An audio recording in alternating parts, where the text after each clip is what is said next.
এই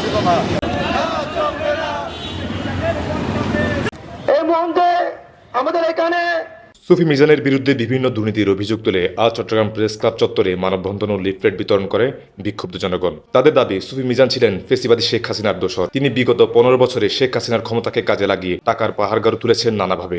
চলবে না, চলবে না, সুফি মিজানের বন্ডামি চলবে না, চলবে না, চলবে না, চলবে না, সুফি মিজানের চলবে না, চলবে না।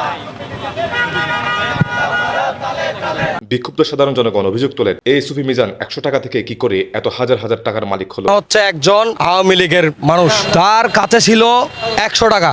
15 বছর পর লুটপাট হাতিয়ে হাজারো কোটি টাকার মালিক কেমনে হয়। তাছাড়া সুফি মিজানকে বিভিন্ন সময় হাসিনা ও হাসিনার দোসর হিসেবে দেখা গেছে। সুফি মিজান আওয়ামী লীগের দালালি করছে 15 বছর। এই দালালি করে এখন আবার উনি কিভাবে প্রকাশ্যে এখন আবার সবার সাথে যুক্ত হয়ে সবার সাথে সুফি সাহেব হিসাবে থাকতেছে। এটার জন্য আমরা সরকার নদী চাচ্ছি। আমরা বন্ড মিজানের দাবিতে বন্ড মিজানকে আমরা